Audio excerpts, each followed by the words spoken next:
সুতরাং তোমার কি মনে হয় সেই নবী যাই তাই নবী? শুধু তার নামের ওসিলায় আল্লাহকে বলেছে, আল্লাহ দোয়া কবুল করেছে। শোনো বেটা শীষ, কিয়ামতের ময়দানে আল্লাহ অন্যান্য নবী আলাইহিমুস সালামদেরকে দাঁড় করাবে আর আখিরি পয়গম্বরের উম্মতদেরকে দাঁড় করাবে। এক শ্রেণীর উম্মত এমন হবে যাদেরকে দেখে অন্য নবীরা হিংসা করবে। আল্লাহ এরা কারা? দুনিয়া এরা কারা ছিল? কোন নবী, কোন রাসূল, কোন পয়গম্বর? আল্লাহ এরা কারা? ফেরেশতারা জবাব দিয়ে বলবেন, এরা কোন নবীও না, রাসূলও না, পয়গম্বর না, এরা হলো আখিরি পয়গম্বরের উম্মত। জোরে বলুন সুবহানাল্লাহ। এবারে বলেন তো দেখি, তাহলে আল্লাহ শেষ নবীর উম্মতদের গুরুত্ব দিয়েছে কি দেয় না? আল্লাহ কত ইজ্জত দিয়েছে, কিন্তু আমরা সেই ইজ্জতটা কতটা রাখতে পেরেছি?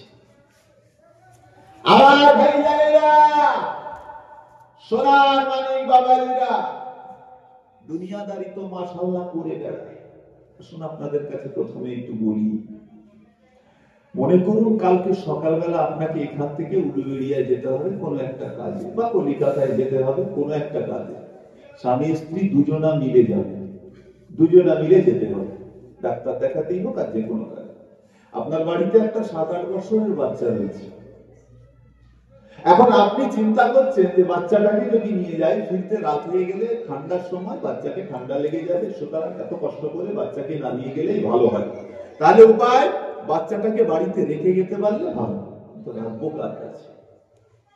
ছোট ভাই ছিল, তাকে ডেকে বলছেন, বলছি এক কাজ করো না, শোনো ভাই, কালকে আমি না একটু কলিকাতায় যাব ভাবছি, আমি আর তোমার ভাবি দুজনা মিলে, খুব এমার্জেন্সি কাজ আছে। তো এখন এই তোমার ভাতিজা ভাইপোটাকে ভাবছি রেখে যাবো, ওকে নিয়ে যাবো না, ঠান্ডার সময় তো আমার ওই কচিটাকে একটু দেখতে হবে।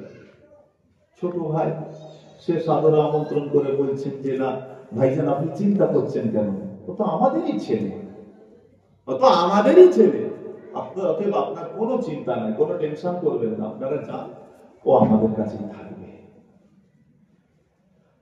আপনারা চলে গেছেন, মনে করুন সকালবেলা কাজে বেরিয়ে গেছেন, রাত্রিবেলা যখন বাড়িতে ফিরছেন, বাড়িতে ফিরবার পরে হঠাৎ বাড়িতে এসে শুনছেন যে আপনি যে বাচ্চাটাকে রেখে গিয়েছিলেন, এখন রাস্তায় খেলাধুলার কারণে হোক বা যে কোনো কারণে ছোটাছুটি করছিল, একটা গাড়ি এসে আপনার বাচ্চাটাকে অ্যাক্সিডেন্ট করে দিয়েছে, বা কোন রকম একটা দুর্ঘটনা একটা ঘটে গেছে বাচ্চার সাথে।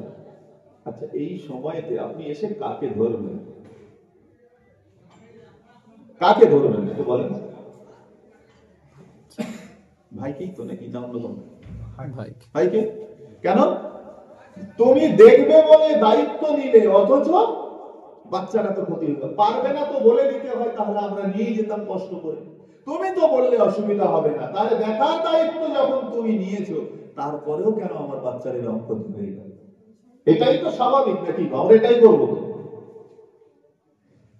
এটাই তো আমাদের নলেজে বলে। চলুন আপনাদেরকে একটু আগিয়ে নিয়ে যাই। আমরা তো কোন নবীর উম্মত? আমাদের নবীর নাম কি?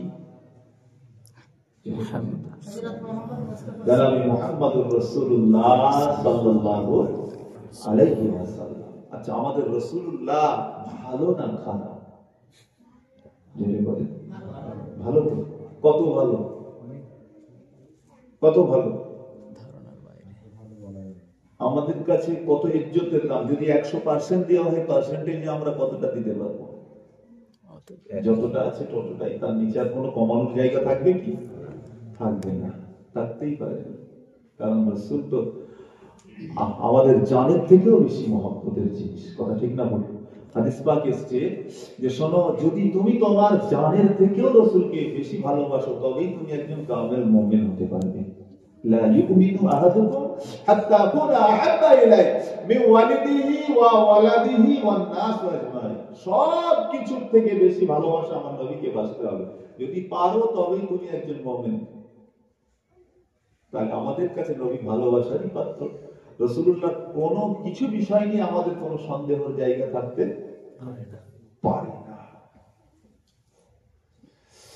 আমার মুসলমান ভাইজানেরা ও আমার সোনা মানি বাবাজিরা একটু শুনে রেখে দিন ঘটনা মাশাআল্লাহ সকলেই জানি আল্লাহ পাক রব্বুল আলামিন আমাদের নবী পাক সাল্লাল্লাহু আলাইহি ওয়াসাল্লামকে আখেরি পয়গম্বর করে দুনিয়ায় পাঠিয়েছিলেন। অন্যান্য নবী আলাইহিস সালামের মতো এত হায়াত নিয়ে দুনিয়ার জমিনে আসেন নাই। 63 বছর জীবন কাটিয়েছিলেন দুনিয়ার জমিনে। 63 বছর যখন সমাপ্ত হবে আল্লাহ পাক রব্বুল আলামিন মালাকুল মউত হযরতে আজরাইল আমিন আলাইহিস সালামকে পাঠিয়ে দিয়েছিলেন। ও হযরতে আজরাইল আমার হাবিবের দরবারে চলে যাও, আমার হাবিবকে গিয়ে বলো আমি আল্লাহ আমার হাবিবের দিদার চাই, আমি আল্লাহ হাবিবের সাথে দিদার চাই। সুতরাং আমার হাবিবকে গিয়ে শোনাবে, হাবিব যদি অনুমতি দেয় তবে হাবিবের রূহটা কবজ করে আনবে, নতুবা আর আনার দরকার নাই। মালাকুল মউত হযরতে আজরাইল আমিন আলাইহিস সালাম চলে আসছেন রাসূলুল্লাহ দরবারে, সালাম দিলেন। সালাম দেওয়ার পরে আমার রাসূল জিজ্ঞাসা করছেন, ও ভাই মালাকুল মউত কি ব্যাপার, কি খবর নিয়ে? হযরতে আজরাইল আমিন আলাইহিস সালাম, ও ভাইরা আমার আপনার নবী দয়ার নবী হাবিবুল্লাহ হুজুরকে ওই সময় বলেছিলেন ইয়া রাসূলুল্লাহ ইয়া হাবিবাল্লাহ, ও আল্লাহ পাকের হাবিব, আল্লাহ পাক আপনার কাছে আমাকে পাঠিয়ে দিয়েছেন আর আপনাকে শোনাতে বলেছেন আমার আল্লাহ আপনার দিদার পেতে যায়। সুতরাং আপনি যদি বলেন আল্লাহর কাছে আপনাকে নিয়ে যাওয়া হবে, নতুবা আপনাকে এখানেই রেখে দেওয়া হবে। ও আমার আপনার নবী দুনিয়ার বাদশাহ হাবিবুল্লাহ হুজুর আকরাম সাল্লাল্লাহু আলাইহি ওয়াসাল্লাম ওই সময়তে জবাব দিয়ে বলেছিলেন, ও ভাই মালাকুল মউত, ও হযরতে আজরাইল আলাইহিস সালাম একটু অপেক্ষা করে যান, হাত্তা ইয়াতি জিবরাইল আলাইহিস সালাম, একটুখানি ধৈর্য ধরুন, সবর করুন। আমার ভাই জিবরাইল যতক্ষণ না পর্যন্ত এসে উপস্থিত হয়ে যায়, হঠাৎ লক্ষ্য করে দেখা যায় নবী পাকের দরবারে আল্লাহ পাকের ফেরেশতা হযরতে জিবরাইল আমিন আলাইহিস সালাম এসে হাজির হয়ে যায়। আল্লাহ নবীকে গিয়ে সালাম দিতে লাগলেন, আসসালাতু ওয়াসসালামু আলাইকা ইয়া রাসূলুল্লাহ ইয়া হাবিবাল্লাহ। নবী আমার সালামের জবাবটা দিয়ে বলেছিলেন, ভাই জিবরাইল এই দিকে তাকিয়ে দেখো, মালাকুল মউত নবী আমার দরবারে এসে হাজিরা দিয়েছে, আমাকে নিয়ে যাওয়ার জন্য জানাতে এসেছে। হযরতে আজরাইল আলাইহিস সালাম বলেছিলেন, ও আল্লাহ পাকের হাবিব, বন্ধু বন্ধুর সাথে মিলিত হবে, আর এত চিন্তার কি আছে? আপনার বিষয় আপনি ব্যাপারটা একটুখানি দেখুন। আল্লাহ নবী এই কথাটা শুনবার সাথে সাথে দয়ার নবী রাহমাতুল লিল আলামিন মুবারক চোখ থেকে পানি top top top top top top করে গড়িয়ে যায়। হযরতে জিবরাইল আলাইহিস সালাম আল্লাহ নবীকে শোনাতে লেগেছিলেন, ইয়া রাসূলুল্লাহ ইয়া হাবিবাল্লাহ, ও আল্লাহ পাকের নবী আপনার চোখের পানির কারণটা কি? আপনি আপনার বন্ধুর সাথে দেখা করতে যাবেন, আপনার চোখে পানি কেন? আপনার আত্মীয় স্বজনের কথা মনে করে কি আপনি কাঁদেন? আপনার হাসান হুসাইনের কথায় কি আপনি কাঁদেন নাকি? আল্লাহ নবী ওই সময় বলেছিল না, ও ভাই জিবরাইল রে, না রে ভাই জিবরাইল, আমি আমার পরিবারের জন্য কাঁদি না, আমি আমার হাসান হুসাইনের জন্য রোনাজারি করি না। ও ভাই জিবরাইল, আমি রাসূলুল্লাহর চোখের পানির কারণ অন্য কিছু নয়, আমার কারণটা হলো আমার গুনাহগার উম্মাত উম্মতি। শেষ সময়েতে দুনিয়া থেকে পর্দা দেবে, তখনও হুজুরের চোখের পানির কারণ গুনাহগার উম্মাত উম্মতি। আমার উম্মতের কি হবে? আমি কবি এতদিন পর্যন্ত উম্মত উম্মতিদের ব্যথায় নিয়ে আমি দুনিয়ার জমিনে ছিলাম, উম্মতদের কষ্ট বুঝতাম, যখনই সমস্যায় পড়তো আমি রাসূল দেখতাম। আমি দুনিয়া থেকে পর্দা নিলে আমার উম্মত উম্মতিদের কি হবে? চিন্তা করেছেন? সেই উম্মত আমরা, সেই উম্মত আমরা। সেই সময় নিজের পরিবারের কথাও ভাবেন নাই, হাসান হুসাইনের কথা স্মরণ করেন নাই। রাসূলের চোখের পানির কারণ ছিল এই গুনাহগার উম্মাহ। ও ভাইয়েরা, ও আমার সোনামানি বাবারা, ও নওজোয়ান আল্লাহওয়ালা ভাইরা, একটু শুনে রেখেছি, আল্লাহ আমাকে নবী, দয়া নবী হাবিবুল্লাহ সময়তে যখন জিবরাইল আলাইহিস সালামকে শোনালেন, জিবরাইল আমি দুনিয়া থেকে চলে গেলে উম্মতের খবরটা কে নেবে?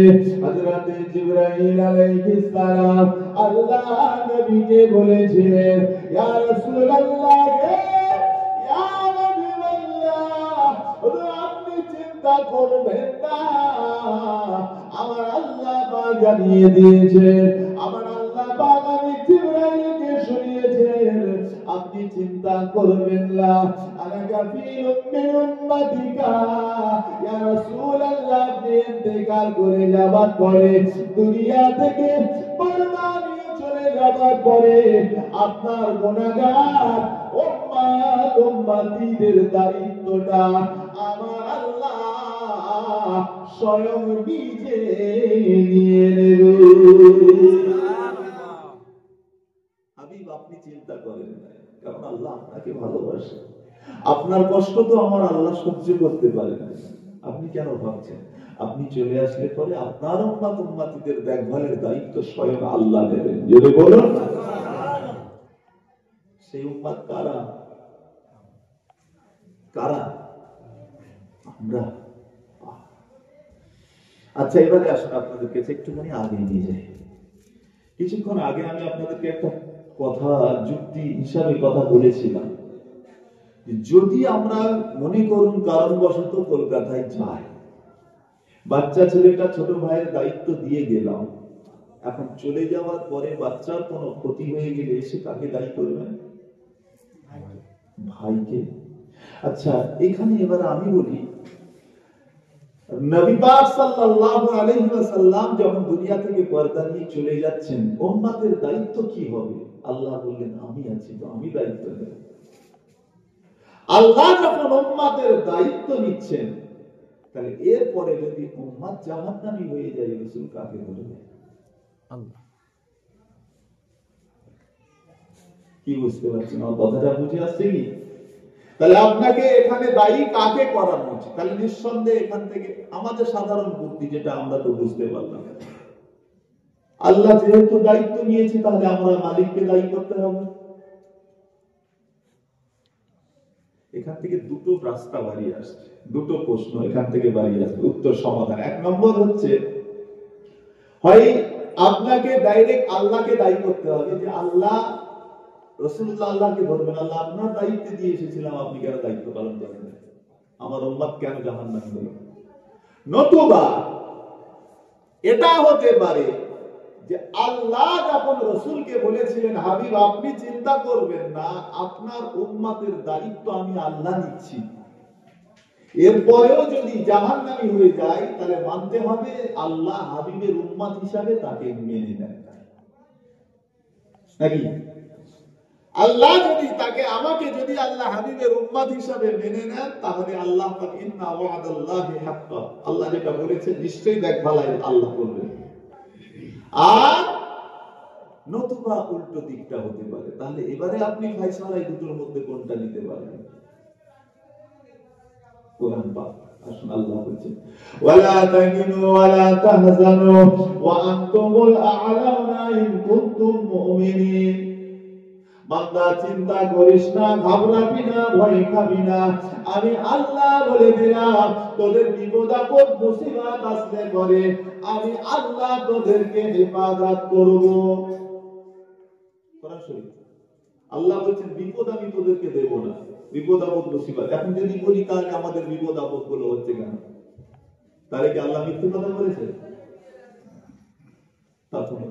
তাহলে কারণ আমি আবার কোরআন শরীফের ওই আয়াতের শেষ প্রান্তে যখন যাচ্ছি আল্লাহ ওখানেই বলছেন তবে হ্যাঁ একটা শর্ত দিয়েছেন, বান্দা বিপদ আমি আল্লাহ তোদেরকে দেব না, তবে শর্ত হলো একটা, ইন কুনতুম মুমিনিন, যদি তোরা মুমিন হস। যদি মুমিন হস তবে বিপদ থেকে বাঁচাবো, আর যদি মুমিন না হস তো আর আমার দায়িত্ব নেই। তাহলে যার বিপদ তাহলে ভাবতে হবে হয় আল্লাহর কাছে এখনো মুমিন রূপে পরিচিতি নয়। এখানেও ঠিক আমরা যদি ওটাই ধরি, আল্লাহ যখন দায়িত্ব নিয়েছেন উম্মতকে হেফাজত করবেন তাহলে নিশ্চয়ই রাসূলের উম্মত হিসাবে তাকে এখনো কবুল করেন না। নতুবা ইন্না ওয়াদাল্লাহি হাক্কা, আল্লাহ যা বলেন সেটা সত্য, আল্লাহ যখন যেটা বলেন আল্লাহ সেটাই করে দেন। কথা ঠিক না ভুল বলছি? ইন্নাল্লাহা আলা কুল্লি শাইইন কাদির। কে বলেছে? কত বড় বড় ঝড় ঝাপটা বিপদ আপদ এসেছে, মালিক আমার ঠিক তাদেরকে হেফাজত করেছে। কথা ঠিক না ভুল? দেখান না, আমি আপনাকে নিয়ে সাহাবীদের জীবনীতে যাব না, অবশ্যই তো সেখানে গেলে তো তার কোনো তুলনাই চলবে না। আপনি যদি আসেন বদরের ময়দান, উহুদের ময়দান, খান্দকের ময়দান, যদি আপনি চলে যান ওই সমস্ত জায়গায় গেলে তো আপনার কোনো কথাই হবে না। এখন ওটা অনেক দূর, হয়তো আমাদের অতদূর পৌঁছাতে পারবো না। আমি চলে আসুন পেছনের দিকে, একেবারে আমাদের আউলিয়া ইকরামদের জীবনীর দিকে যদি ফিরে আসি, আল্লাহর ওলিদের জীবনীগুলো ফিরে ফিরে দেখেন না দেখি আল্লাহর সাহায্য তারা পেয়েছে কি পায় না। আর এ বাংলার জমিনে তাকিয়ে তাকিয়ে দেখে কিছু অপশক্তি, কিছু কুসংস্কৃতি সম্পূর্ণ ব্যক্তি যারা ইসলামকে নিয়ে বড় কটূক্তি করে বেড়াচ্ছে, মুসলমানদেরকে নিয়ে খুবই খারাপ এবং নোংরা কিছু জায়গার সঙ্গে তুলনা করে তারা বেড়াচ্ছে। বিশ্বাস করুন, কখনো বা লক্ষ্য করে দেখছি আমাদের মসজিদের উপরে হামলা, কখনো বা দেখলাম মাদ্রাসার উপরে হামলা, কখনো বা দেখছি ওয়াকফ সম্পত্তির উপরে হামলা। যতদিন যায় একের পর এক সমস্যা বাড়তেই যাচ্ছে। কথা ঠিক না ভুল? একটার পর একটা সমস্যা বাড়তেই আছে। ও ভাইজানেরা আমার, এদের সমস্যা বাড়তে বাড়তে আমাদের চোখে পড়লো তো গত কয়েকদিন পূর্বে দেখবেন আল্লাহর ওলি খাজা গরিবে নামা হুজুরের মাজারটা পর্যন্ত ওদের নজরে এসেছে। ওটা ঠিক না?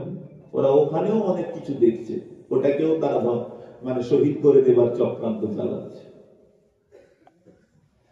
খাজা হুজুর দুনিয়ায় উড়ে এসে জুড়ে বসে না। আল্লাহ এই হিন্দুস্তানের জমিনে আমার খাজা হুজুরকে পাঠিয়েছিলেন, আমার আল্লাহ পাক আমার রাসূলুল্লাহ ইজাজত ইশারা করেই পাঠিয়ে দিয়েছিলেন। আমার নবী পাকের ইজাজতে দুনিয়ার এই হিন্দুস্তানের জমিনে এসেছিলেন। যে হ্যাঁ, যে খাজা হুজুরের এই হিন্দুস্তানের জমিনে আসবার পরেও সেই সময় একেবারে সবাই আপোষে আমার খাজা হুজুরকে জায়গা ছেড়ে দেয় না যে হুজুর আপনি আসুন এখানে। না না না, অনেক ঘাত প্রতিঘাত সহ্য করবার পরে খাজা গরিবের আওয়াজকে ওই আজমির শরীফের জমিনে থাকতে হয়েছে। ঘটনা তো আপনারা সবই জানেন মাশাআল্লাহ। যে হ্যাঁ, খাজা হুজুর যখন তিনাকে পরীক্ষা মানে দেওয়ার জন্য তৈরি করা হয়েছে, আগুন জ্বালানো হয়েছে, জ্বালানোর পরে বলছে যদি ও আল্লাহর ওলি হয়, যদি হ্যাঁ ওকে মানতে পারি তাহলে আগুনের উপর দিয়ে হেঁটে চলে যেতে পারে। যাও, যদি চলে যেতে পারে আমরা বিশ্বাস করে নেবো, মেনে দেবো। আল্লাহর ওলি খাজা গরিবে নওয়াজ হুজুর নিজের পায়ের জুতোটাকে ধরিয়ে বলেছিলেন, যাই রে আমার জুতোটাকে ফেলে দে। আমি তো দূরের কথা, আমার জুতোকে আগে ফেলে দেখ।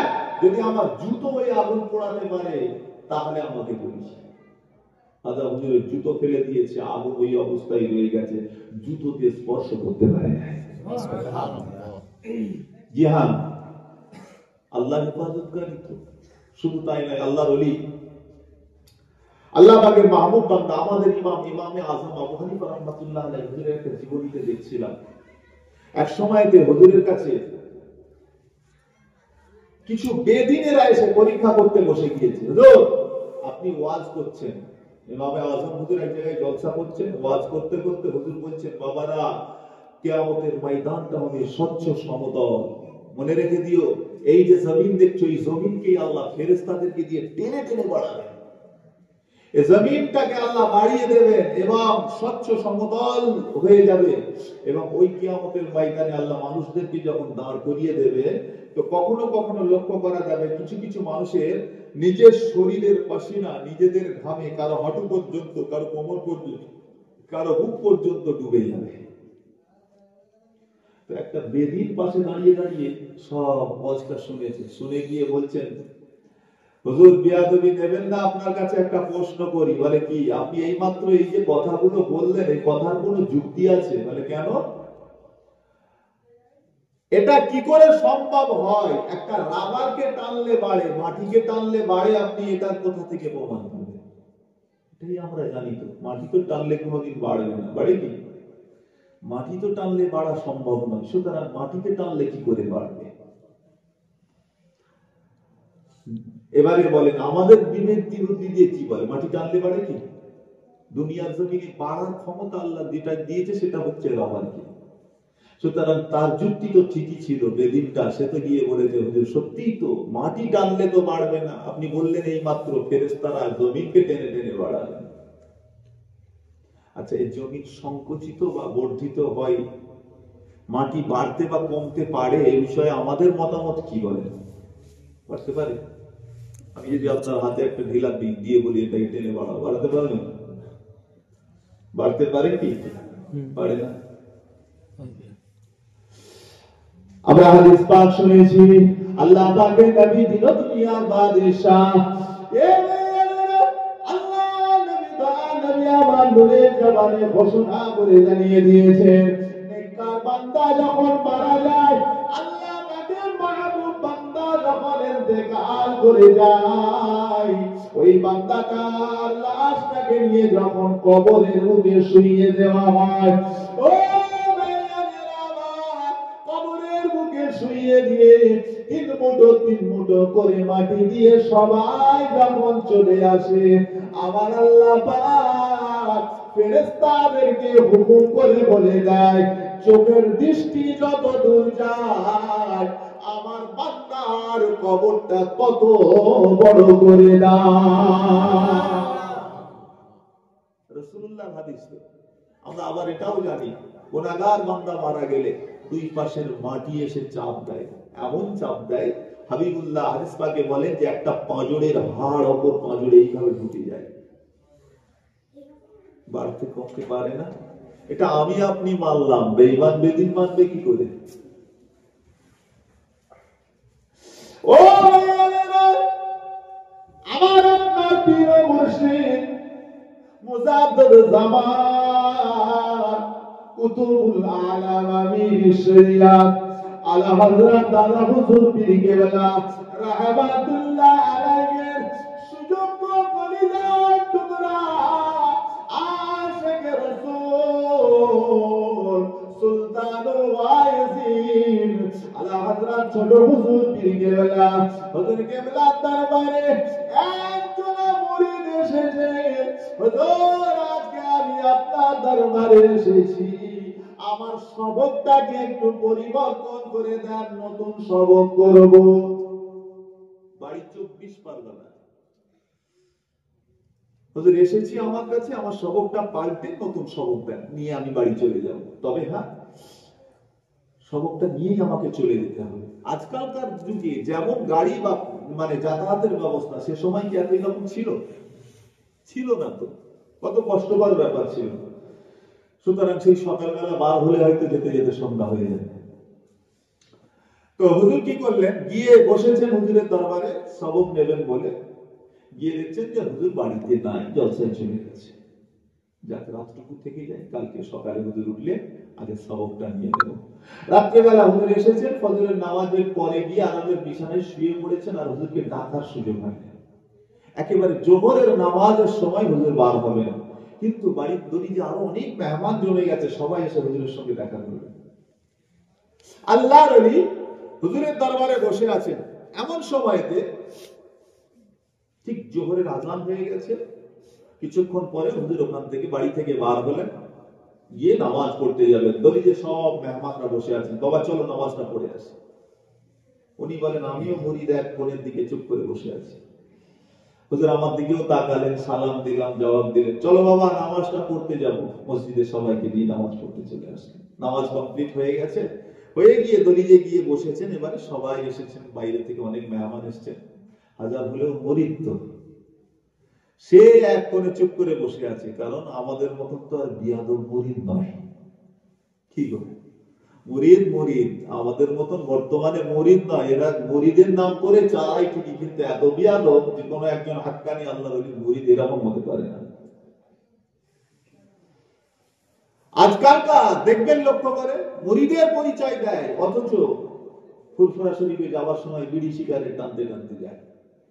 মুরিদের পরিচয় দেয়, অথচ তাদের মুখের ভাষা শুনলে পরে মনে হয় না যে এরা একটা কোনো আল্লাহর ওলি সহবাগে আছে। সে সময়ের মুরিদ তো মুরিদ ওই রকম নয়, পীরও যেমন ছিল মুরিদও তেমন ছিল, ঠিক না বলি? যেমন পীর তার তেমনও মুরিদ, যোগ্য পীর তো যোগ্য মুরিদ পেয়েছেন।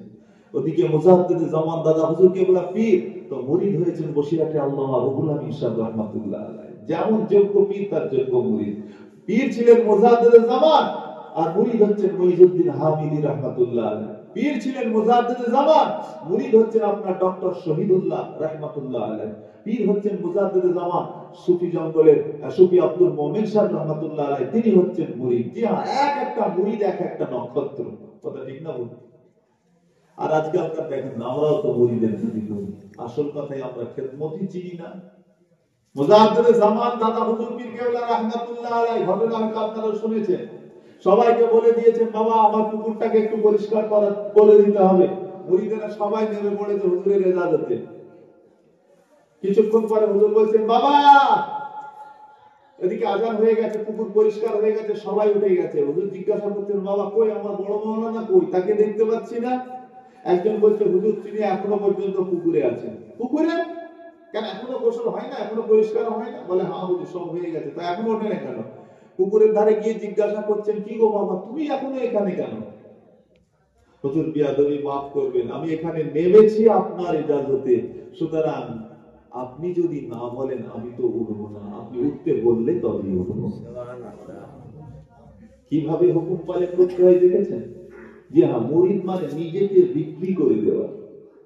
পীরের ইজাজত, পীরের অনুমতি ছাড়া আমি চলবো না, পীরের কাছে বিক্রি করে দেওয়া। এইভাবে যদি কমপ্লিট দেওয়ার সম্ভব হয় একটা মুরিদকে, তখনই বলা হয় একটা ফানাফি শাইখ, যখন সে পরিপূর্ণরূপে পীরের উপরে ভরসা করে বা পীরের জন্য ফানা হয়ে যেতে পারে, ফানাফি শাইখ।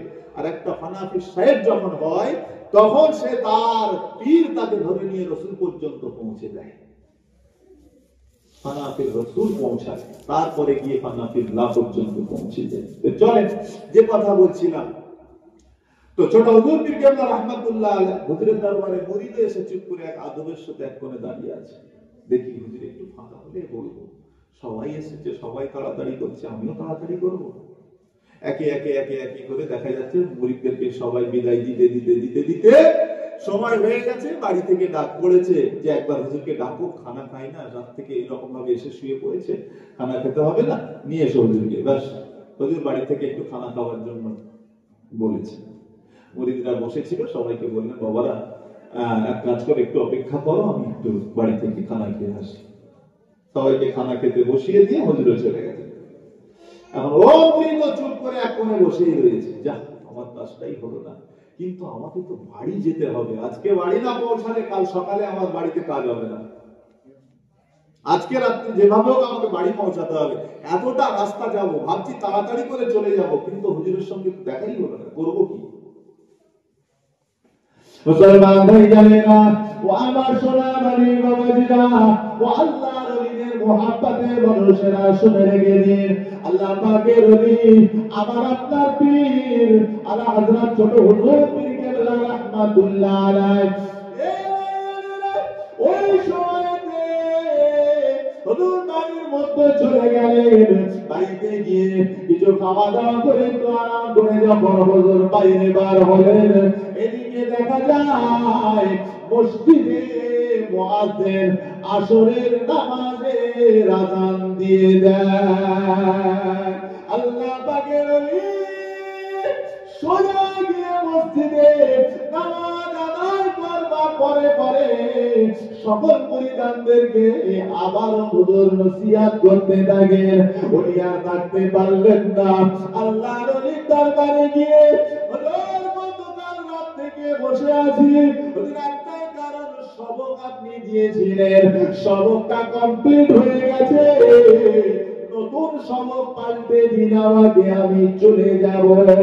আল্লাহর ওলি হুজুর আমার এই সময়তে নতুন সবক পরিবর্তন করে দিয়ে বলল, বাবা এখন বাড়ি যাবে কি করে বাবা?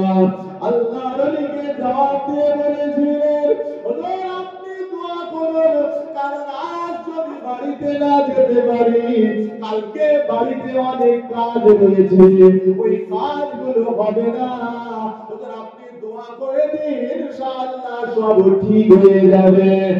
ও আল্লাহর ওলি হুজুর আমার এই সময়তে জানিয়ে দিয়েছিলেন, বাবা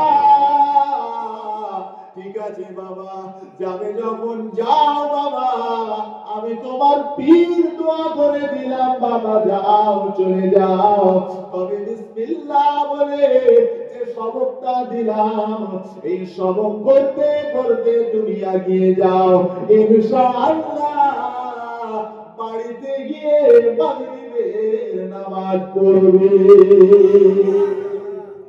এবারে চিন্তা করেন, আসর থেকে মাগরিব কতটা সময় ভাই? কতটুকু সময় বলেন তো? আচ্ছা, এই স্বল্প সময়ের জন্য ফুরফুরা কোথায় আর কোথায় মনে করুন 24 পরগনা। মুরিদ ওখানে দাঁড়িয়ে বলে, হুজুর আমি চিন্তা করছি যে হুজুর হয়তো বুঝতে পারে না, এই কথাটা ভুল করে বলে ফেলেছে, নাহলে আমার এটা সম্ভব, এতটা দূরত্ব রাস্তা আমি যাবো, আর এই স্বল্প সময়ের ভিতরে যাওয়া সম্ভব না। কিন্তু তারপরেও যেহেতু পীর বলেছে, যাক সমস্যা নাই, ওখান নাই হোক, বিসমিল্লাহ বলে হুজুরের কথাটাকে আমলিত করি। মুসলমান ভাইয়েরা উনি ফরমাতে লেগেছেন, আমি আমার পীরের কথা মতো বিসমিল্লাহ বলে নতুন সবকটা আমল করতে করতে ফুরফুরা শরীফের জমিন থেকে কদমটা বার করে দিলাম। আল্লাহ সাক্ষী, আল্লাহ সাক্ষী, আল্লাহ সাক্ষী রয়েছে, আমি আমার বাড়িতে এসে যখন পৌঁছালাম, মসজিদে মুয়াজ্জিন সাহেব মাগরিবের নামাজের আযান দেয়। জমিন সংকুচিত বা বর্ধিত আল্লাহ করে দেয়। হযরতে ওয়াইস কারনী রাদিয়াল্লাহু তাআলা আনহু, নাম শুনেছেন? নাম শোনা আছে। হযরতে ওয়াইস কারনী রাদিয়াল্লাহু তাআলা আনহু, উনি যে সময় দুনিয়ার জমিনে ছিলেন, যদি ওই সময়তে বাড়ি থেকে মদিনা শরীফে চলে যেতেন বা রাসূলুল্লাহর সোহবতে চলে যেতেন, তাহলে একটা সাহাবীর দরজা পেয়ে যেতেন, কিন্তু তিনি যেতে পারেন নাই। কারণ কি ছিল বলেন? বাড়িতে ওনার মা ছিল, মায়ের খেদমত, মায়ের একটা বয়স্ক মা, তাকে রেখে দিয়ে আমি কি করে যাব? যে কারণে উনি ওখান থেকে আর মদিনা শরীফে পৌঁছাতে পারলেন না, যেতে পারলেন না। আমার ভাইজান, যে কারণে সাহাবীর দরজা থেকে হুজুর সরে আসেন, সাহাবীর দরজা পেলেন না। চিন্তা করেছেন? হযরত ওয়াইস কারনী রাদিয়াল্লাহু তাআলা আনহু হুজুর একদিন মানে তিনার একটা নিয়ম, শেষের দিকে রসুলের এতটা হৃদয়ের ভেতরে দাও দাও করে জ্বলছে, কারণ নবীকে তো প্রেম করে, রসুল্লাহ ভালোবাসা। বিশ্বাস করুন, যে যাকে ভালোবাসে তার অন্তরটা তার জন্যই কাঁদে, কথা ঠিক না বলবো? তারই জন্য কাঁদে। আর যে একবার রসুলুল্লাহর মহব্বতে পড়ে গেছে, খোদার কসম দুনিয়ার সম্পদ তাকে দিয়ে দিল, দুনিয়া তার কাছে কিচ্ছু নাই, তার মনটা সদাই কাঁদে, কখন মদিনা যাবো, আমার নবীকে কখন একবার সচক্ষে দেখবো। স্বপ্নে স্বপ্নে আল্লাহ অনেকবার জিয়ারত করিয়েছেন, কিন্তু মনটা চায় একবার সচক্ষে দেখবো, কারণ এত ভালোবাসতেন আমার নবী পাককে, যে শুধুমাত্র হযরতে ওয়াইস কারনী শুনেছিলেন যে আমার রাসূল পাকের উহুদের যুদ্ধে গিয়ে মোবারক দাঁত শহীদ হয়ে গিয়েছে, দাঁত শহীদ হয়ে গেছে যুদ্ধের ময়দানে গিয়ে। এই ঘটনা শুনে হযরতে ওয়াইস কারনী একটা একটা করে দাঁত ভাঙতে শুরু করেছে। যে জিনিস আমার নবীর নাই সে জিনিস আমারও থাকতে পারে না। চিন্তা করেছেন? যে জিনিস আমার নবীর নাই সে জিনিস আমারও থাকতে পারে না। নিজের দাঁত ভাঙছেন, একটা দাঁত ভাঙবার পরে চিন্তা করছেন, আমি তো এটা ভাঙলাম, নবীর যদি এটা না হয়ে পাশেরটা হয় তাহলে তো ভুল হয়ে যাবে, অসুবিধা নাই, চলো পাশেরটাও রাখবো না, ভেঙে ফেলি। ভাঙতে ভাঙতে নিজের সকল দাঁতকে তিনি ভেঙে দিয়েছেন। মহব্বত কত চিন্তা করেছেন, তবেই না আশেকে রসুলের দরজা পেয়েছেন। অসুবিধা হচ্ছে আপনাদের নাকি? একটু দরুদ শরীফ পড়েন। আল্লাহুম্মা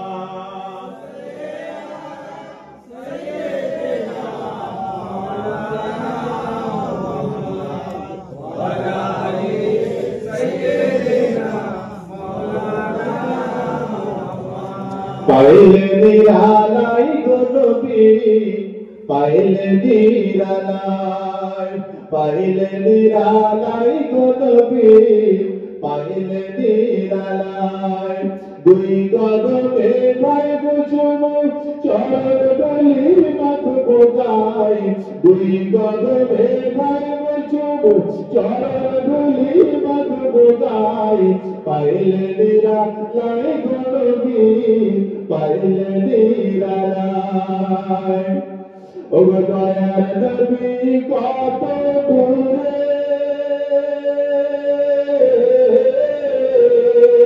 দয়ার নবী কত দূরে, লোহিত সাগরের পারে। দয়ার নবী কত দূরে, লোহিত সাগরের পারে। মদিনার সোনার ঘরে, মদিনার সোনার ঘরে আছেন তিনি সর্বদাই। পাইলে নিরালাই গো নবী, পাইলে নিরালাই, পাইলে নিরালাই গো নবী, পাইলে নিরালাই। দুই কদমে গাইব চুম চরণ ধুলি মাধব গাই, দুই কদমে গাইব চুম চরণ ধুলি মাধব গাই। পাইলে নিরালাই গো নবী, পাইলে নিরালাই। আল্লাহুম্মা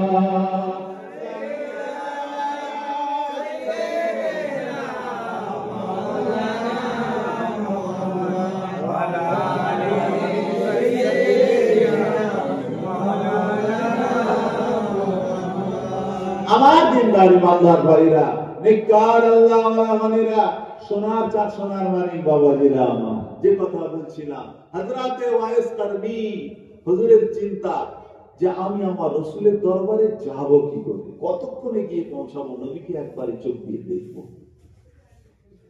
তো ওনার একটা উসুল, প্রতিদিন মায়ের কাছে একবার করে যাই, খেদমত শেষে রাত্রিবেলায় মায়ের কাছে যায়, খেদমত করে, মাকে আরামের বিছানায় ঘুম পাড়িয়ে দেয়।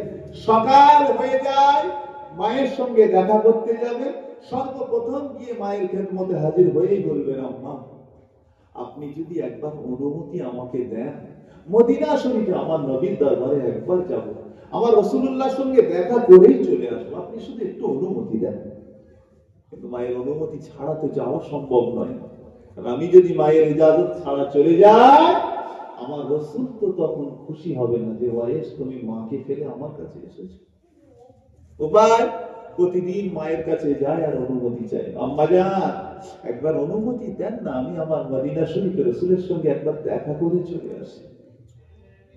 প্রতিদিন যখন একের পর এক, একবার পর একবার করে যখন এই একই কথা প্রতিদিনের জন্য তুলে আনে, শুনতে শুনতে মা একদিন বিরক্ত হয়ে গেছে। এই একই ঘটনা, খালি রোজ রোজ একই কথা বলবে। ঠিক আছে, আজকে সকালে আমার বেটা এসে যখন ওই কথা বলবে, আগে থেকে একটা প্রশ্ন তৈরি করে রেখে দিয়েছে যে এইটাই শোনাবো আমার বেটাকে। কি শোনায়? ঠিক আছে বেটা, সকালবেলা ফজরের পরে এসে আমি মায়ের দরবারে, মায়ের খেদমতে এসে সর্বপ্রথম প্রতিদিনের মতন প্রশ্ন করলেন, আম্মা জান, ও আমার আম্মা জান, অনুমতি দেন, অনুমতি দেন, আমি ওয়াইস আল্লাহর নবীর দরবারে যাব মা, আমাকে অনুমতি দেন, আমি আমার নবী পাকের দরবারে হাজিরা দেব। ও হযরতে ওয়াইস করনি রাদিয়াল্লাহু তাআলা হুজুর যখনই কথা বলেছেন, মা আমার আগে থেকে রেডি হয়েছিলেন, হযরতে ওয়াইস প্রশ্ন করলেই জবাব একটা দেব। হযরতে ওয়াইসকে ডেকে বললেন, বাবা ওয়াইস, ও বাবা ওয়াইস, মদিনা শরীফে তুমি তোমার নবীকে এতটা ভালোবাসো বাবা,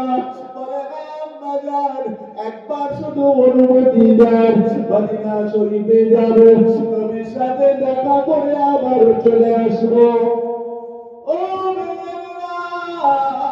হযরতে ওয়াইস করনি হুজুরকে ওনার আম্মা জান জবাব দিয়ে বলেছিল, বাবা ওয়াইস রে, ও বাবা ওয়াইস যাও, এতদিন আমি তোমাকে বাধা দিয়ে রেখেছিলাম, আমি বারণ করেছিলাম, তবে না আজ আর আমি তোমাকে বাধা দেব না, বাবা যাও, চলে যাও, মদিনা শরীফে গিয়ে তুমি তোমার নবীর সাথে দেখা করে এসো। তবে বাবা আমি মা, আমি যে একা হয়ে যাব বাবা, ও বাবা ওয়াইস, আমি মা হয়ে তোমার কাছে একটা কথা বলবো বাবা, আমার কথাটার দাম দিতে হবে। যেতে চাইছো যাও, আজকে আমি মা আটকাবো না, তবে আমার একটা প্রশ্ন আছে তোমার কাছে। আম্মা কি প্রশ্ন? প্রশ্ন হলো এটাই যে তুমি মদিনা শরীফে যাবে আর আসবে, আমি মা বুড়ো একা করি ঘরে থাকবো, তবে ওই যাওয়া আসার মধ্যে যতটা সময় লাগবে আমি জানি না, তবে আমি মা তোমাকে বলছি, টাইম দিচ্ছি, 3 প্রহর সময় দিলাম। 3 প্রহর মানে বোঝেন আপনারা? জি 3 প্রহর বোঝেন না? না, মুরব্বীদের তো বোঝা উচিত।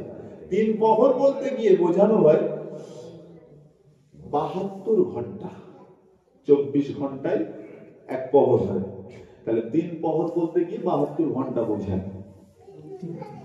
কেতাবে এসেছে সেই সময়তে ওনার বাড়ি থেকে মদিনা শরীফে যেতে সময় লাগবে 1 মাস। কি বুঝছেন? শুধু বাড়ি থেকে মদিনা শরীফে যেতে সময় লাগবে 1 মাস, তাহলে যাওয়া আসা মিলিয়ে কত সময় হবে? 2 মাস। মা দিচ্ছে কত? 72 ঘন্টা। এর মধ্যে যদি ফিরে না আসো, কিয়ামতের ময়দানে আল্লাহর সামনে দাঁড়াতে হবে। এবারে বলেন কে বান্দা আছে সাহস নিয়ে যাবে? 2 মাসের রাস্তা, 60 দিনের রাস্তা 3 দিনে ফিরতে হবে? সম্ভব? যতই আসে হোক না কেন, মনটা তখন কি হবে? কিন্তু বিশ্বাস করুন, আশেকে রাসূলের মনটা তো তেমনই। ও ভাইয়েরা, নিজেকে ঠিক রাখতে পারেন না, শুধুমাত্র যেন অনুমতিটার জন্য অপেক্ষা ছিল। আল্লাহর হযরতে ওয়াইস করনি যেই মাত্র ইজাজত পেয়েছেন, যেই মাত্র অনুমতিটা পেয়েছেন, আর পেছনে ঘুরে তাকাবার মতন সুযোগ দেন নাই, সোজা সামনের দিকে দৌড়াতে লেগেছে। কেতাবের মধ্যে পাওয়া যায় হযরত আমার ছুটে ছুটে গিয়ে মদিনা শরীফের বাউন্ডারির ভেতরে যখন পাটা রেখেছেন, আসমানের দিকে চেহারাটা তুলে দেখেন, সবে মাত্র আসমানে সূর্যটা উদয়মান।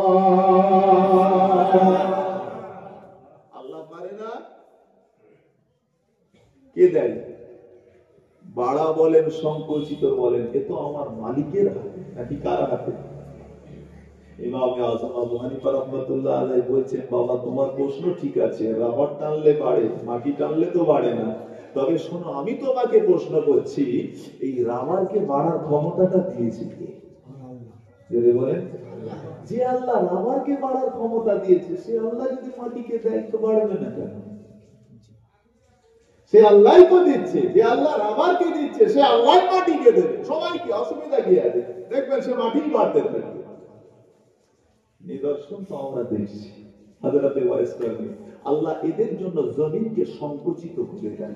আল্লাহ মাহবুব বান্দাদের জবান, আল্লাহ জমিনকে সংকুচিত করে দিয়েছে। ঘটনা শুনেছেন রাবিয়াবাসী, বলতে বলতে অনেক সময় চলে যায়। হযরত রাবিয়াবাসী হুজুরের ঘটনা আপনারা শুনেছেন। কাবা বাইতুল্লাহ জিয়ারতে যাবেন, আল্লাহর হুকুম, জিয়ারতে যাবেন বাইতুল্লাহ শরীফে, আল্লাহ কাবা শরীফকে উঠিয়ে নিয়ে এসে রাবিয়ার জন্য ইস্তেকবালে আগিয়ে দিয়েছেন। জোরে বলুন সুবহানাল্লাহ। আল্লাহ পারেন। ও মাশাআল্লাহ বাবারা, আল্লাহ পাকের মাহবুব বান্দা, আল্লাহ পাকের ওলি বান্দা, হযরতে ওই সময়ে হযরতে ওয়াইস কারণী হুজুর মদিনা শরীফের বাউন্ডারির মধ্যে পাখানা রেখেছেন। আসমানের দিকে চেহারাটা তুলে দীর্ঘশ্বাস করে আল্লাহ দরবারে শুকরিয়া আদায় করে বললেন, আল্লাহ ওয়া তুইজ্জু মান তাশা ওয়া তুযিল্লু মান তাশা। এই কথাটা বলে দিয়ে মদিনার মসজিদুন নববী শরীফের দিকে দৌড় দিতে লেগেছেন। আস্তে আস্তে করে যখন ছোটে, ও দাঁড়িয়ে মদিনা শরীফের মাটিটাকে কখনো হাত দিয়ে তুলে ধরেন, আমারে ঝরঝর ঝরঝর ঝরঝর করে রোনাজারি করেন। ও মদিনার মাটি রে, ও মদিনার মাটি, আল্লাহ তোকে কতই না সৌভাগ্যবান করে বানিয়ে দিয়েছেন। কেননা তোর উপর দিয়ে আমার হাবিবুল্লাহ হেঁটে হেঁটে হেঁটে হেঁটে যায়, ঝরঝর ঝরঝর করে কাঁদেন, আবার একটু এগিয়ে চলে যায়। কখনো বা মদিনা শরীফের বড় বড় গাছগুলাকে দেখতে পেয়ে ছুটে ছুটে গিয়ে জড়িয়ে ধরেন। ও মদিনার গাছেরা, আল্লাহ তোদের কত সৌভাগ্যবান করে বানিয়ে দিয়েছেন রে।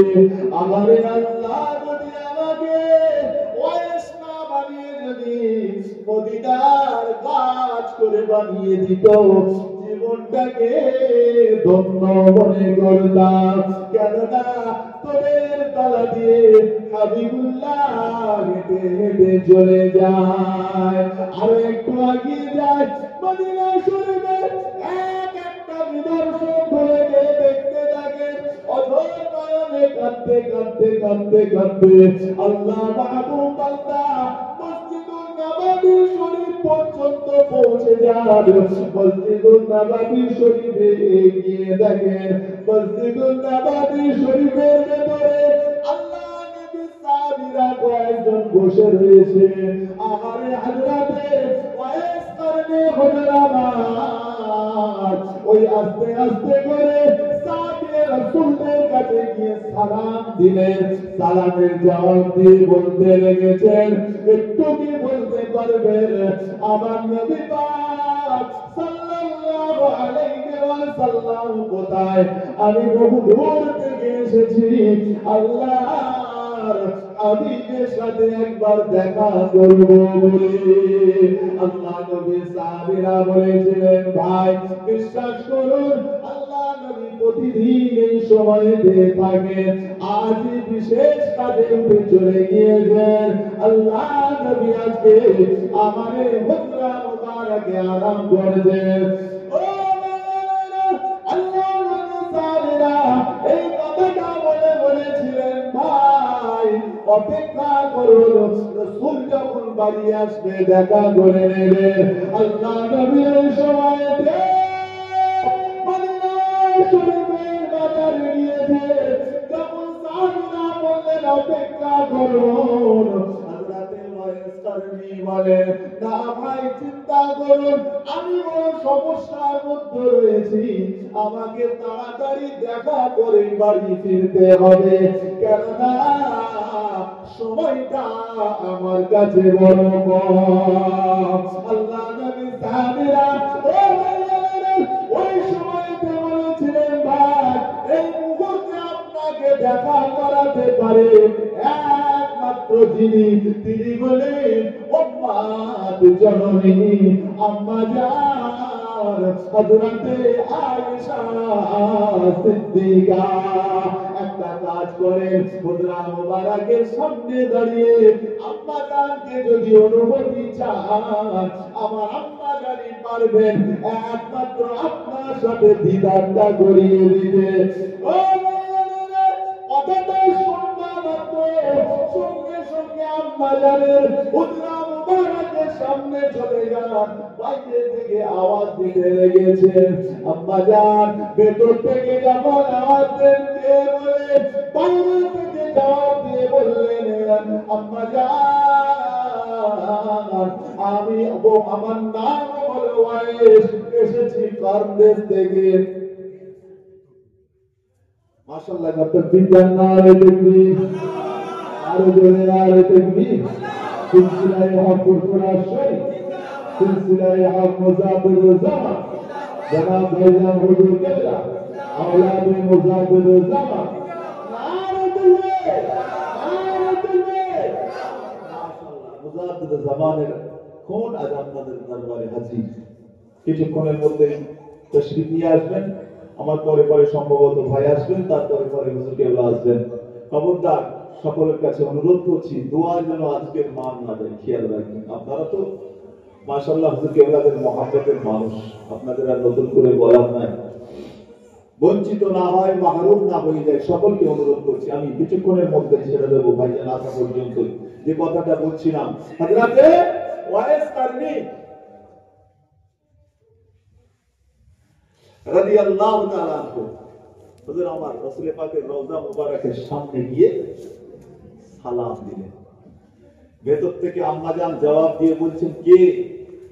উনি তাড়াতাড়ি জবাবে বলছেন হুজুর আম্মা জান আমার নাম হলো ওয়াইস, বাড়ি আমার কারদেশে, এসেছি শুধুমাত্র রাসূলুল্লাহর সঙ্গে একটু দেখা করব, চলে যাব, আমার হাতে সময় বড় কম, কারণ বাড়িতে তো মা রয়েছে, আমার হাতে সময় বড় কম, আমাকে এক্ষুনি চলে যেতে হবে, তাই যদি একটু আমার সঙ্গে রাসূলুল্লাহ দিদারের ব্যবস্থা করে দিতেন।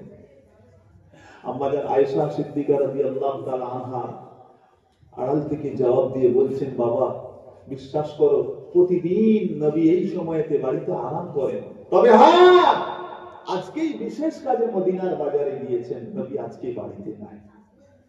চিন্তা করেছেন এবারে কিসমত কাকে বলে? প্রতিদিন আরাম করেন, আজকেই বাড়িতে নাই, আর আজকে যেদিন নাই সেদিনই হযরত ওয়াইস প্রবেশ করেছে। জি হুজুর ওখানে দাঁড়িয়ে গেছেন, যখন শুনেছেন কথাটা, শুনবা মাত্রই আর নিজেকে স্থির রাখতে পারেন না, ঝরঝর করে কাঁদছে, আল্লাহ আমি ওয়াইসের কিসমতটা আল্লাহ এতই খারাপ, অনেক কষ্ট করে মায়ের কাছে অনুমতি নিলাম, মা আমার অনুমতি দিল, তারপরেও এসে নবীর দিদার পাবো না। ঝরঝর করে দাঁড়িয়ে দাঁড়িয়ে কাঁদছে। কাঁদতে কাঁদতে কাঁদতে কাঁদতে পর্দার আড়াল থেকে আম্মা জান হযরতে আয়েশা সিদ্দিকা রাদিয়াল্লাহু তাআলা আনহাকে বলেছিলেন আম্মা জান ও আম্মা জান আমি ওয়াইস বাড়ি ফিরে যাব, আমি তো বাড়িতে চলে যাব মা, তবে না আমি আমার নবী পাককে একটু সালাম দিয়ে যাই। আমার নবী যখন বাড়িতে আসবে হাবিবুল্লাহকে বলবেন আপনার একটা দিওয়ানা কারদেশ থেকে এসেছিল, আপনাকে সালাম জানিয়ে বিদায় নিয়েছেন, কারণ সময়টা বড়ই কম। এই কথাটা বলে ঝরঝর ঝরঝর ঝরঝর করে কাঁদতে কাঁদতে কাঁদতে কাঁদতে রাখতে হুজুর ওখান থেকে বাড়ির দিকে রওনা দিয়ে দেন। ও ভাইয়েরা, ও সোনামানি বাবাজিরা, দেখেন মনের মোহাম্মত, মনের মিলটা কি জিনিস। আমারে আল্লাহ নবী দয়াল নবী কেদারের মধ্যে হুজুর বর্ণনা করেন যে তখন হয়তো হযরতে ওয়াইস মদিনার বাউন্ডারির বাইরে যায় না, তারই মধ্যে আল্লাহ নবী হুজুর আমার বাড়িতে এসে হাজির হয়ে গেছেন। ও বাবা, হুজুর বাড়িতে তাশরীফ নিয়ে এসেছেন। বাড়িতে আসবার সাথে সাথে হুজুর যখনই বাড়িতে প্রবেশ করবেন আওয়াজ দিলেন, আসসালামু আলাইকা ইয়া আয়েশা আল হুমায়রা। নিজের জীবন সঙ্গিনী উম্মত জননী মা আয়েশা সিদ্দিকা রাদিয়াল্লাহু তাআলা আনহাকে সালাম খানা দিয়ে বলেছিলেন, বিবি আয়েশা, ও বিবি আয়েশা, বলো বলো বলো, আজ যেন আমি রাসূলুল্লাহ আমার বাড়িতে নতুন কোন মেহমানের খুশবুটা পাই। আজ আমার বাড়িতে যেন কোন একটা নতুন মেহমানের খুশবু পাচ্ছি। কেউ এসেছিল? সুবহানাল্লাহ। মহব্বত কাকে বলে বুঝেছেন? শুধু চোখে দেখেছি এটাই বড় জিনিস নয়, কতবার আন্তরিকতা রাসূলুল্লাহর দিদার হয়েছে। তারপরেও তিনি যখন রাসূল ঢুকেছেন প্রবেশ করেই বলছেন, আয়েশা, আজকে যেন নতুন মেহমানের খুশবু পাচ্ছি, কেউ এসেছিল কি আমার বাড়িতে? আম্মা জান জবাব দিচ্ছেন, ইয়া রাসূলুল্লাহ, ইয়া হাবিবাল্লাহ, ইয়া রাসূলুল্লাহ, ইয়া হাবিবাল্লাহ, হুজুর জানি না কে একজন এসেছিল, তবে আপনার বড় আশিক বলে দাবি করে। দেখে মনে বলো আপনাকে বড় ভালোবাসে। ইয়া রাসূলুল্লাহ, হাবিবাল্লাহ, বিশ্বাস করুন শুধু এতটুকুই বললেন, আম্মা সময়টা বড় কম, বাড়ি যেতে হবে মা, চলে যাব। এই কথা বলে বিদায় নিয়ে চলে গেলেন। যাবার সময় শুধু আপনাকে সালাম খানা জানিয়েছে, নামটা শুধু বললেন ওয়াইস বলে নাম। আল্লাহ নবী শুনবা মাত্র আম্মা জানকে বলেছিলেন, ও বিবি আয়েশা, তুমি কি জানো আমার ওই উম্মতটা আল্লাহ ইজ্জত কতটা দিয়েছে? বিবি আয়েশা রে, ও বিবি আয়েশা, ময়দানে মাহশারে কিয়ামতের ময়দানে আল্লাহ আমার ওই ওয়াইস কারণী উম্মতের দ্বারায় আমার হাজার হাজার গুনাহগার উম্মত উম্মতিদেরকে আমার আল্লাহ নাজাত করে দেবে। ও বিবি আয়েশা, আমার উম্মতটা আমাকে বড় ভালোবাসে। বিবি গো, পারলে না একটু দোয়া নিয়ে নিতে গো বিবি। বিশ্বাস করো আল্লাহ আমার ওই উম্মতের মাকামটা বড়ই বাড়িয়ে দিয়েছে। আল্লাহ নেই নাই পারলে পারেন নাই। জমিনকে সংকুচিত করা এবং বর্ধিত করা দুটোই তো মালিকের কাজ, কথা ঠিক না বলি? আল্লাহ চাইলে সবই পারে। ওই জন্যই প্রথমে বললাম না, তাফসীরে লিখেছেন যে আমার আল্লাহ যদি মনে করে যে গোটা পৃথিবীর যত মানুষ আছে সব আমারই ইবাদত করবে, আল্লাহ ঠিক করাবে, আল্লাহ ঠিক পারে। যাই হোক কিছু নিদর্শন আল্লাহ এমন দেবে, বান্দা আল্লাহর নামাজ পাঠিতে কপাল ঠুকে কপাল তুলবে না, এই সুযোগই পাবে না। পারতো না? আল্লাহ সব পারে, কিন্তু আমার মালিক বলেন আমি দিই না, অপেক্ষা কর, অপেক্ষা কর। আমি তো ডে অফ জাজমেন্ট হিসাবে আমি একটা সময় নির্ধারণ করেছি, সেই দিন তো ফায়সালা করবো। সুতরাং সেই দিন এই সময়টার বিচার করে। তো ইমামে আযম আবু হানিফা রাহমাতুল্লাহ আলাইহি হুজুরকে গিয়ে যখন ও বলছে যে হুজুর ঠিক আছে, আপনার একটা প্রশ্নের উত্তর আমি পেয়ে গেলাম যে আল্লাহ যদি মনে করেন জমিন বাড়াতেও পারেন, মাটিকে ছোট করতেও পারেন, ঠিক আছে। তবে দ্বিতীয় প্রশ্নটা আপনি আবার একটা বলেছেন, বলে কি? আপনি বললেন পৃথিবীর জমিনটা হবে সমতল, একেবারে নখের পিঠের মতন স্বচ্ছ সমতল, তেলতেলে মানে চকচকে। ওই জমিনে মানুষগুলো দাঁড়িয়ে থাকবে, সকল মানুষগুলো হবে একই লেভেলের মানুষ। পাসিনা যখন হবে, ঘাম যখন হবে, কারো হাঁটু পর্যন্ত, কারো খাড়ুমাট পর্যন্ত, কারো কোমর পর্যন্ত, কারো বুক পর্যন্ত কেউ হাবুডুবু খাবে। এই কথাটা কেমন যুক্তিযুক্ত কথা? আচ্ছা আপনারাই বলেন, এটা একটা সমান জায়গা, এই জায়গায় যদি এই পর্যন্ত পানি দেওয়া হয়, তাহলে আমরা যারা আছি সবারই এই পর্যন্ত হবে নাকি কারো এই পর্যন্ত হবে? একই হবে। তো ওর প্রশ্ন তো ওইটাই, কিয়ামতের ময়দান হলো স্বচ্ছ, আর সেখানে সব মানুষগুলো দাঁড়াবে, সবাই হবে একই রকম লেভেলের। তাহলে যদি খাড়ুঘাট পর্যন্ত হয় তো সবার খাড়ুঘাট ডুববে, যদি কোমর পর্যন্ত হয় তো সবাই কোমর পর্যন্ত ডুববে। কিন্তু আপনি বলছেন কারো হবে কোমরে, কারো হাঁটুতে, কেউ বা হাবুডুবু খাবে। এটা কেমন প্রশ্ন? কথা বলেন ঠিক নাই? এটা কেমন প্রশ্ন হতে পারে? আল্লাহ আমাদের ইমামকেও কি চারটিখানি গেলেন দিয়েছিলেন নাকি গো? কিছু বর্তমানে বাড়িয়েছে পণ্ডিত, বুঝতে পেরেছ? বর্তমানে কিছু পণ্ডিত বাড়িয়েছে যারা ইমাম টিমাম মানে না, যারা ইমামও মানে না। এমনকি আমাদের ইমামে আজম আবু হানিফা রাহমাতুল্লাহ আলাইহি হুজুরকে নিয়ে অনেক কটু কথা বলে। ও সব আবার সবকিছু করতে আছে। ওরে যদি মাসলাক ইমামে আজমের না থাকতো দুনিয়ায় টিকে থাকতে পারতাম না। বিশ্বাস করুন, আমরা যে তুচ্ছ তুচ্ছ বিষয়গুলোকে যা কিছু ভাবি না, আপনি কোরআন হাদিসে কোথাও খুঁজে পেতেন না। এমনও কিছু মাসলা যেগুলো ইমামে আজম আবু হানিফা রাহমাতুল্লাহ আলাইহি হুজুর ইস্তেমবাদ করে জানিয়ে দিয়ে গিয়েছে।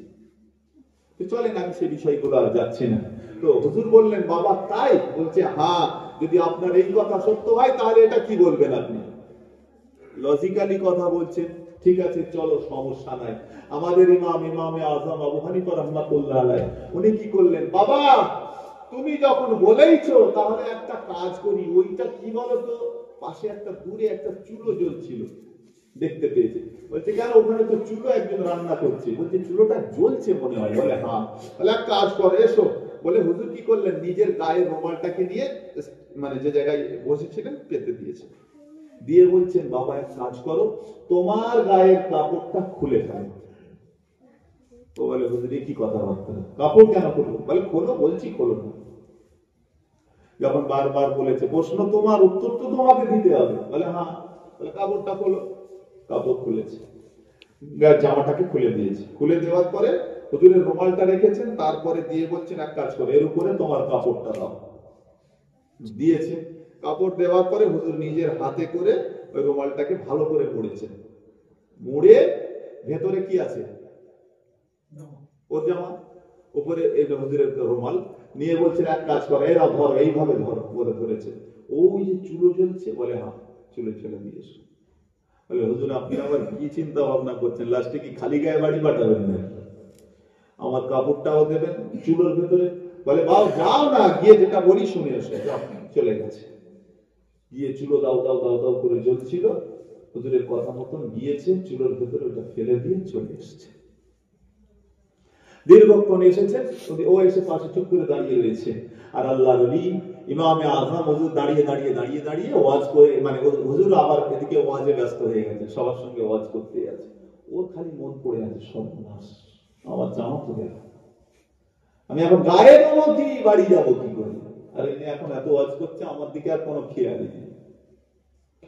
আল্লাহ পাকের ওলি ও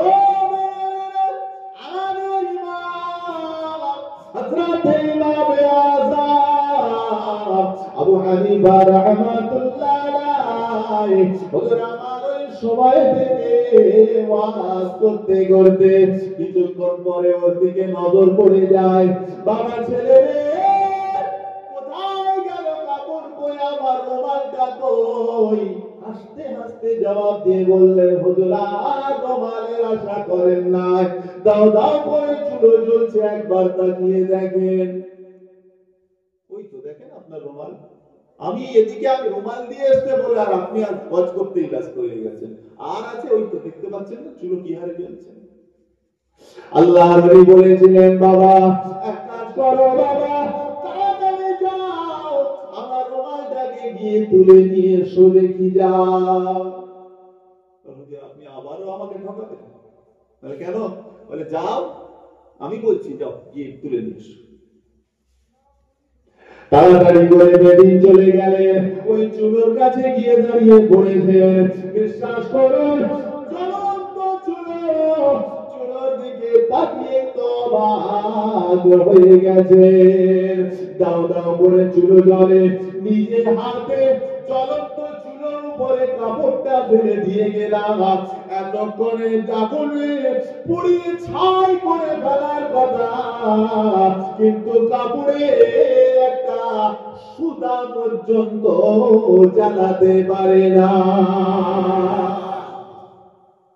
তুলে নিয়েছেন, তাড়াতাড়ি করে তুলে চেক করছেন, দেখি কোথায় কোথায় পড়েছে। দেখছেন যেই কে সেই কোন রকম নেই, সব একেবারে অক্ষত অবস্থায়। হাতে করে নিয়ে হুজুরের দরবারে হাজির। বাবা কি ব্যাপার? বলে কই তুমি বললে জ্বলে গেছে যে? বললো যে আমার জ্ঞান খুলে গেছে, আর বলতে হবে। আকেলমন্দো কে লিয়ে ইশারা হি কাফি হয়। আমাকে আর নতুন করে শিক্ষা দিতে হবে না, আমি বুঝে ফেলেছি। জ্বলন্ত চুলোই নিজে হাতে ফেলে দিয়ে এসেছি, সেই জায়গায় যদি না জ্বালাতে পারে, আর আমাকে শোনানোর কিছু আছে?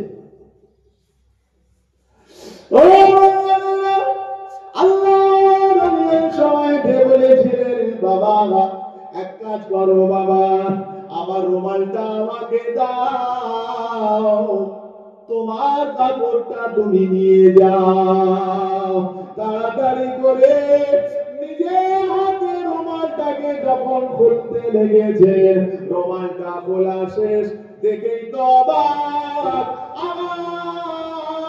উপরে ছিল হুজুরের রুমাল, ভেতরে ছিল আমার কাপড়।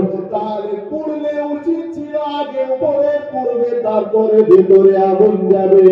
কিন্তু হয়ে গেছে উল্টো, উপরের কাপড়ের একটা সুতো আগুন জ্বালাতে পারে না, আর ভেতরের কাপড়ের একটা সুতো পুড়তে বাকি না, পুরো জ্বলে ছাই হয়ে গেছে। সর্বনাশ, কি হলো? আমার কাপড়টা এই অবস্থা, আপনারটা অক্ষত।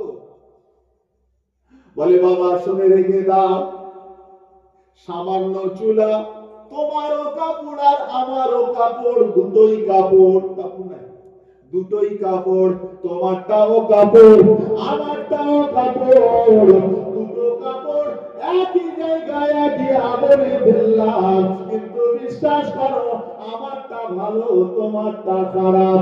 মনে রেখে দিও, কিয়ামতের ময়দানটা ঠিক ওই রকম, মানুষ সবাই দাঁড়িয়ে যাবে, ভালো মানুষ যারা হবে তাদের কিছু হবে না, আর যেমন আমল হবে, কারো বা হাঁটু পর্যন্ত, কারো বা কোমর পর্যন্ত, কারো বা কুতুরি পর্যন্ত, পাশিনায় তারা হাবুডুবু খেতে থাকবে। ওই সময়তে বেঈমান বেদিনটা আর কথা আগে না নিয়ে গিয়ে বলেছিল, হুজুর প্রমাণ পেয়ে গেলাম, আর সবাই বিলম্ব করতে চাইছে না।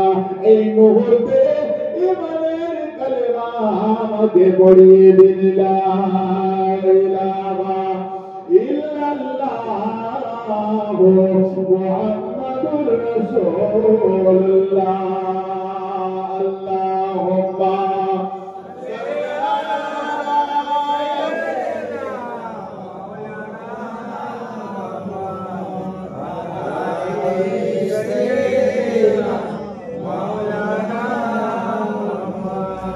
আমি যদি হতাম মদিনার বুলবুলি, আমি যদি হতাম মদিনার বুলবুলি, উড়ে উড়ে দেখতাম মদিনার গলি। আমি যদি হতাম মদিনার বুলবুলি, আমি যদি হতাম মদিনার বুলবুলি, উড়ে উড়ে দেখতাম মদিনার মদিনার লিগলি সুন্দর মসজিদ নবাবের মনোরাজা সুন্দর মসজিদ নবাবের মনোরাজা সুরে সুরে দেখতাম মদিনার আসমান সুরে সুরে দেখতাম মদিনার আসমান ডানা মেলে সব করিতাম মেম্বারের বালি ডানা মেলে সব করিতাম মেম্বারের বালি ওরে ওরে দেখতাম মদিনার লিগলি আমি যদি হতাম মদিনার বুলবুলি আমি যদি হতাম মদিনার বুলবুলি ওরে ওরে দেখতাম মদিনার অলি গলি আল্লাহুম্মা